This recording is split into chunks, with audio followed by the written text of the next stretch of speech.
ডাক্তারি এবং ইঞ্জিনিয়ারিং সম্পর্কে অনেকের ভুল ধারণা আছে।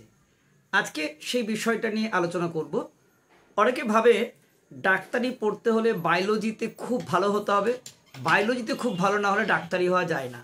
আবার যারা ইঞ্জিনিয়ারিং পড়তে যায় তারা ভাবে অঙ্কতে ভালো না হলে ইঞ্জিনিয়ারিং চান্স পাওয়া যায় না। এই যে দুটো ভুল ধারণা, সেটা নিয়ে আজকে আমি তোমাদের সামনে আলোচনা করছি। আমি বাগিচার উচ্চ মাধ্যমিক স্কুলের শিক্ষক। যদি এই বিষয়ে তোমাদের জানতে ইচ্ছুক, অবশ্যই বলবো একদম প্রথম থেকে শেষ পর্যন্ত পুরো বিষয়টি মন দিয়ে শোনো এবং শুনে নিজের জ্ঞান অর্জন করো এবং প্রিয় বন্ধু ও বান্ধবীদের মধ্যে শেয়ার করে দাও। আর যদি কোনো অভিভাবক বা অভিভাবক থাকেন তারাও কিন্তু মন দিয়ে শুনবেন এবং নিজের ছেলেমেয়েদের ঠিক মতো গাইডেন্স করবেন। চলো তোমাদের মূল বিষয়ে আসা যাক। তো বিষয়টা হচ্ছে এটাই, যারা ডাক্তারি পড়াশোনা করে নিট পরীক্ষা দেবে সেই সমস্ত ছেলেদের নিয়ে আগে একটু কথা বলি। কারণ এখন ডাক্তারি চান্স পাওয়া যথেষ্ট কঠিন আর ইঞ্জিনিয়ারিংয়ে ছড়াছড়ি। তো ডাক্তারিতে অনেকে খুব ভয় পায়। সেটা হচ্ছে এটাই যে বায়োলজিটা আমার যদি ভালো না আসে তাহলে কি আমি ডাক্তারি বা নিট পরীক্ষায় চান্স পাবো। আবার যারা ইঞ্জিনিয়ারিং পড়াশোনা করছো তাদের একটা প্রচণ্ড ভয় আছে যে অঙ্কতে যদি আমি ভালো না হই তাহলে বোধহয় আমার দ্বারাই ইঞ্জিনিয়ারিং চান্স পাওয়া হবে না। তো বিষয়টা মন দিয়ে শোনো। ডাক্তারি পড়তে হলে অর্থাৎ নিট পরীক্ষা দিতে হলে সেখানে তোমাকে অবশ্যই বায়োলজি এবং ফিজিক্স কেমিস্ট্রি রাখতে হবে নিশ্চিত।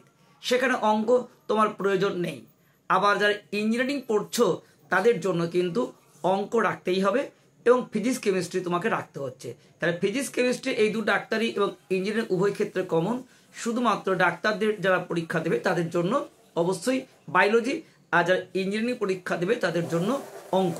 কিন্তু বিষয়টা হলো এখানে যে তোমাকে 3টে সাবজেক্টের পরীক্ষা দিতে হচ্ছে। এই 3টে সাবজেক্ট নিট পরীক্ষায় তুমি ফিজিক্স কেমিস্ট্রি এবং ফিজিক্স কেমিস্ট্রি বায়োলজি নিয়ে পরীক্ষা দিচ্ছ। কোনো কারণবশত তোমার যদি বায়োলজিতে একটু উইকনেস চলে আসে বা বায়োলজিতে ফুল ফিল করতে না পারো, সেক্ষেত্রে ফিজিক্স কেমিস্ট্রি যদি ভালো হও তাহলে সেক্ষেত্রে কোনো অসুবিধে নেই।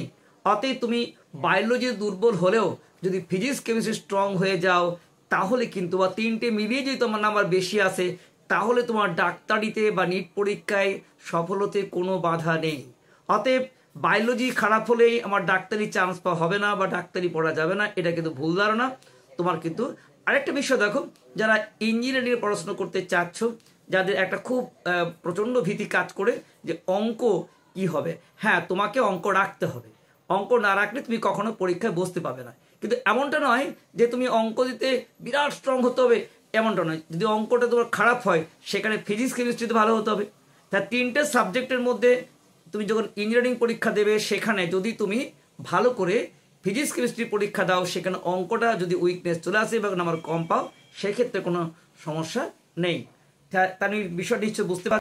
তাহলে যেটা বলছিলাম যে যারা ইঞ্জিনিয়ারিং নিয়ে পরীক্ষা দিতে চলেছ, যেই অ্যাডভান্স তাদের ক্ষেত্রে বা যেই মেন্স যে কোনো ক্ষেত্রে, ধরো সাপোজ কেউ অঙ্কতে যথেষ্ট দুর্বল, সেক্ষেত্রে এমন প্রচুর দেখেছি যে শুধুমাত্র ফিজিক্স কেমিস্ট্রি এই দুটো সাবজেক্টে করে আর ম্যাথ একটাও না করে 98% নাম্বার পেয়েছে এবং এরকম প্রচুর ছাত্রছাত্রী আমরা দেখেছি। তারা অঙ্কের ভীতির জন্য তুমি ইঞ্জিনিয়ারিংয়ের স্বপ্নকে কখনো ভেঙে দেবে না। যদি তোমার অঙ্ক দুর্বল থাকে তোমার ম্যাথ রাখতে হবে এবং তো ফিজিক্স কেমিস্ট্রি ম্যাথের পরীক্ষা বসো। আর এবং যদি দেখা যায় 3টেই তুমি কম বেশি পেয়েছো সেক্ষেত্রেও তোমার ইঞ্জিনিয়ারিং চান্সে কোনো বাধা নেই।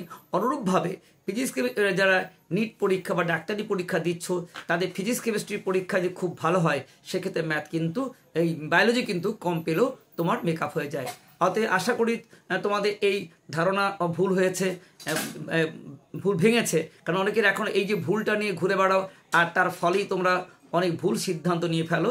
তো বিষয়টি যদি তোমাদের ভালো লাগে অবশ্যই বলবো প্রিয় বন্ধু ও বান্ধবীদের অনেক অনেক করে শেয়ার করে দাও। আর যারা অভিভাবক আছেন তারাও নিশ্চিতভাবে যদি শুনে থাকেন নিশ্চয়ই ছেলেমেয়েদের সঠিক গাইড করবেন। আপনাদের সাফল্যই আমার একমাত্র কাম্য। Best of luck. দেখা হচ্ছে পরের ভিডিওতে। এরপর সকলে ভালো থেকো।